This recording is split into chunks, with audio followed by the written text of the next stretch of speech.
तर सगळ्यांना आवडलेली सुंदर अशी जामदानी साडी आता आपल्या धनसखी साडीजमध्ये पुन्हा एकदा रिस्टॉक झालेली आहे आणि तुम्ही हा व्हिडिओ संपूर्ण बघितला नसेल तर अगोदर जाऊन बघा.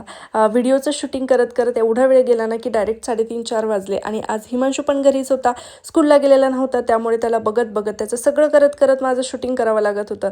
त्यामुळे व्हिडिओ शूट करायला नेहमीपेक्षा खूपच जास्त वेळ लागला आणि घरातली कामं तर तशीच पडलेली होती. जेवण झालं होतं पण भांडी, किचन साफ करणं, फरशी सगळं बाकी होतं. सध्या खरंच माझं शेड्यूल खूपच हेक्टिक झालं आहे. हिमांशू स्कूलला गेला की मी शक्य तितक्या लवकर घरातली कामं आवरून माझ्या साड्यांचं काम करण्याचा प्रयत्न करते. पण तो घरी असला की सगळ्या गोष्टींचा बॅलन्स करावा लागतो. त्याला बघायचं, घरचं बघायचं आणि त्याचबरोबर धनसखी साडीचं कामही करायचं. कधी कधी कस्टमरचे कॉल्स येतात, कधी फोटो पाठवायचे असतात, तर कधी व्हिडिओ कॉल करून साडी दाखवायची असते आणि हे सगळं करता करता वेळ कधी निघून जातो ना हेच कळत नाही. मग शेवटी भांडी वगैरे आवरली आणि त्यानंतर बाहेर ना छान पाऊस पण सुरू होता आणि त्यात मला आणि हिमांशूला थोडी भूक पण लागली होती.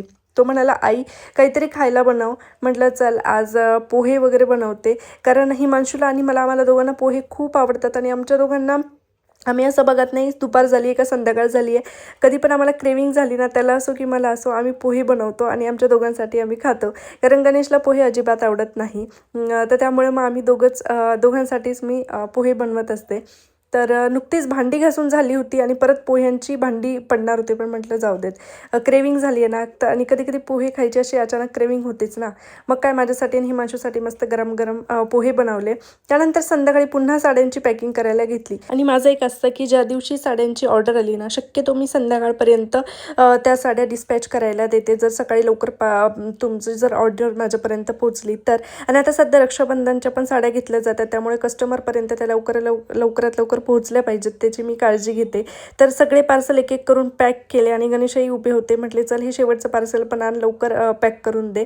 म्हटलं चला हे पार्सल पॅकिंगसोबत थोडंसं शूटही करूयात. मग पटापट हे शेवटचं पार्सल पण पॅक केलं आणि सगळं कुरिअरसाठी रेडी केलं.